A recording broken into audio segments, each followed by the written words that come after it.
Welcome everyone to one of the most beautiful months of the year in Scotland. Everything is covered in a lush blanket of green and yellow and so many amazing colors. But with that beauty comes a bit of a struggle as an artist who mainly paints outside, not only in the intensity of the color, but sometimes the harshness of the light.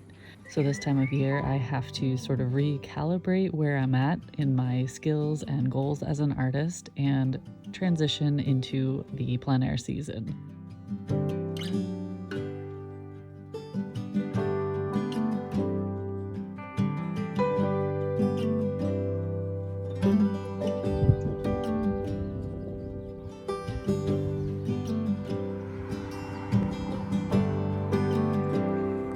In this video, I'll take you along one of my painting sessions and I'll talk you through my process.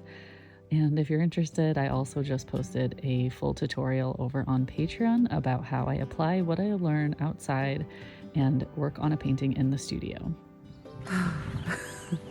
Oh my gosh, the colors are insane right now. It's really good practice to paint from life and from photo if you're trying to learn about greens, especially because what I've found is that photos are way oversaturated, or they like minimize all the variety of green, the subtleties of different versions of the green in the landscape.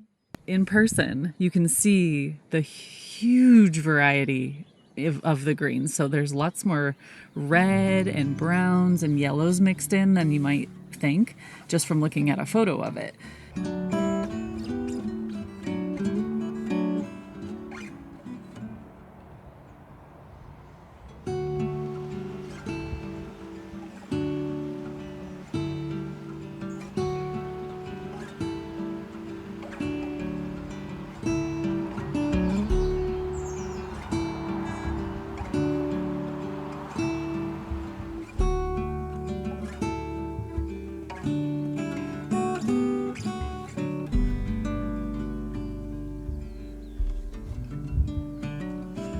Despite the fact that I spent the entire month of April painting outside and have done it many, many other times, I am always trying to either like streamline my process or make it more efficient, or basically I have to suit it to where I am as an artist, skill-wise.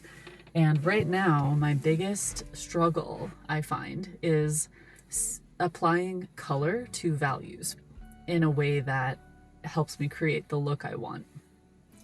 I have a good understanding of values, I have a good understanding of color, but in order to take my art to the next level and become more sensitive to the very subtle nuances of color, I really want to, I guess, get more serious about studying. So I wanted to share where I'm at right now. And one thing I want to point out before we jump in is that I often use little tools to help me along.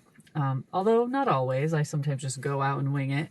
But something like this, I've shown this in the past, but it's called a view catcher.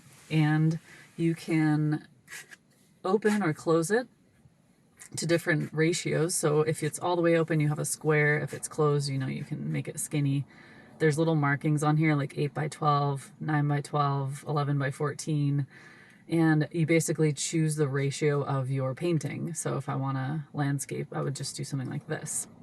Also, when it's closed, you have a little hole in the middle, and that's really useful for minimizing detail of what you can see, and it just honing in on one single spot, isolating a color or a value. And because this is gray, you're always comparing it to middle gray. So what I'll do is choose the ratio I want, and then I'll hold it up and I'll move it around until I find a composition that I like. When you first arrive at a place, you're just often overwhelmed by all the choices, and you can look at an area, but you have peripheral vision as a human, and it's hard to kind of only focus on the thing you want to paint. So this is a really awesome tool. You can make one of these yourself. Anyways, I'll show you how it looks when I look through it. Hold this up and move it in and out until I decide.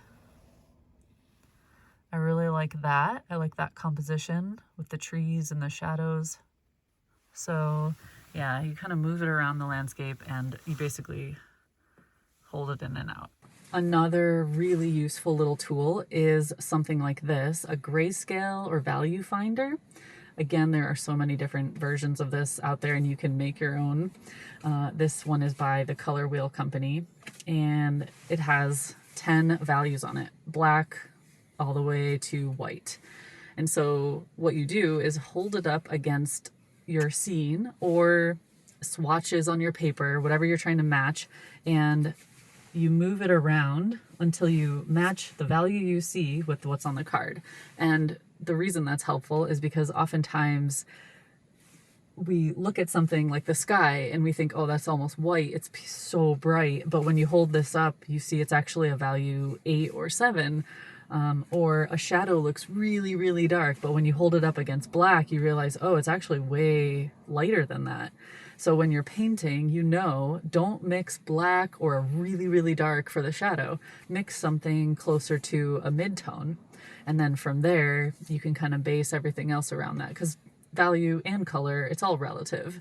I mean, it's not even just when you're struggling. I think doing things like this is just a way to train your eye even better. You can always improve your sensitivity to color and value. So it's not only for a beginner, it's not only for when you're struggling. I think it's something that's really useful to do quite often, actually.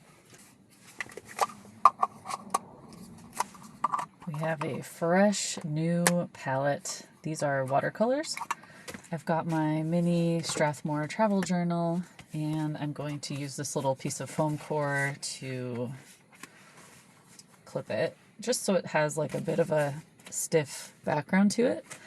And then I'll probably draw a couple small ones, maybe do across both pages, and I'll just start with a quick sketch.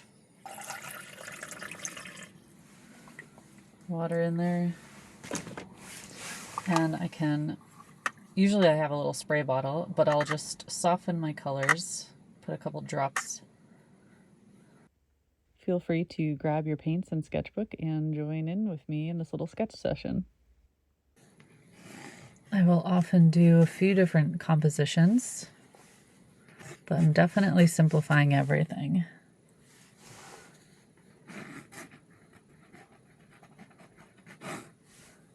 Grouping big shapes together. And I can start with just one and then we'll move on. When I'm doing a value study, I'll just choose one color and it could be anything. With watercolor, I find it's easier to start with the shadows because when you glaze over it, they can only get darker. So my long shadows falling across the land those are my darkest darks. This is a perfect example of how much the lighting will change from person to a reference photo. Because in person I could see that the distant trees were much lighter, but when I look at the reference, their value is pretty close to the foreground trees. I think it's easier if you're painting larger, but doing it small pieces like this, you can get a lot more quick studies in before the light changes. Having a sensitivity to how much pigment is on the brush is a challenge in itself. So now I have a game plan. I have a bit more direction with my values and I can think about how or what colors I would apply to each of these values. So for instance, when I look at the sky, you might not be able to tell, but there's just a tiny bit of value in there. I will probably use my lightest blue with a lot of water mixed in. And then maybe even dilute that even more, but that's actually maybe good. It's pretty light. For the distant trees, because everything's obviously very, very green, I will be very careful in mixing a light green, but nothing too saturated.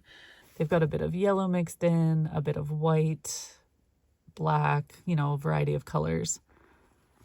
So when I think about my distant trees, to keep them farther away, I'll definitely use this lighter value. And something that really helps is like squinting your eyes. So maybe we'll use a hint of green in those. I'm using the same blue I used in the sky because it's very light. It's a cerulean blue.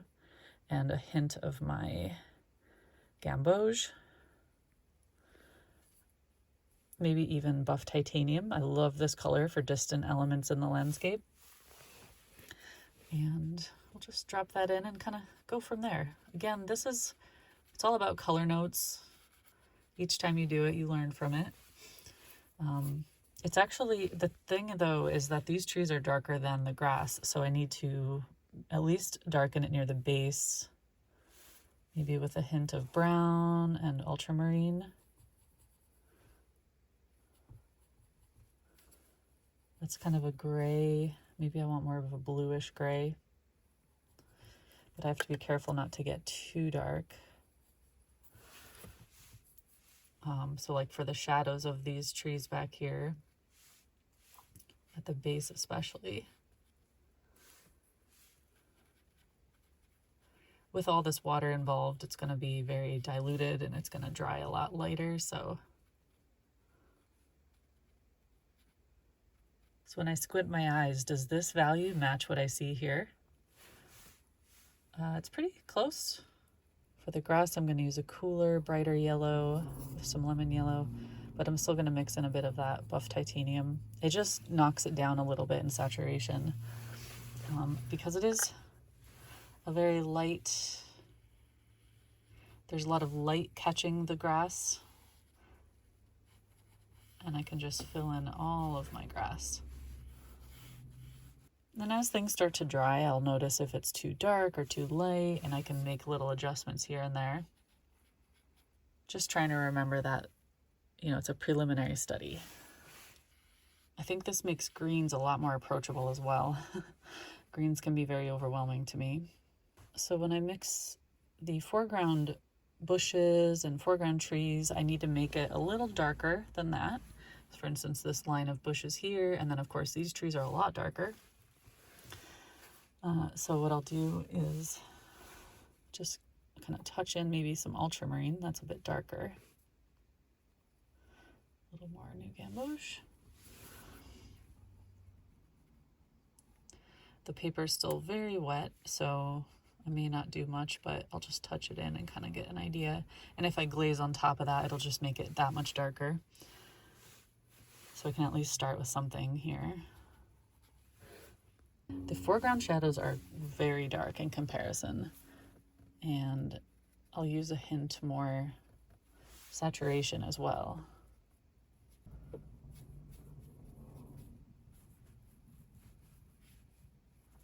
And those foreground trees are definitely quite dark, but they're also very green. Definitely need more new gamboge, maybe even a hint of burnt umber. Oh yeah, okay. In comparison to those background trees, this is going to be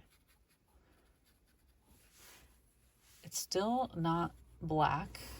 It's still got a bit of light to it.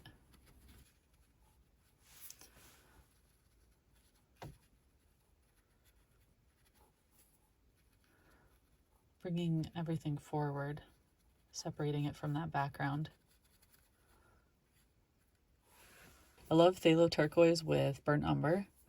Creates such a beautiful, deep, rich green. It's still got that pop of saturation, but it's not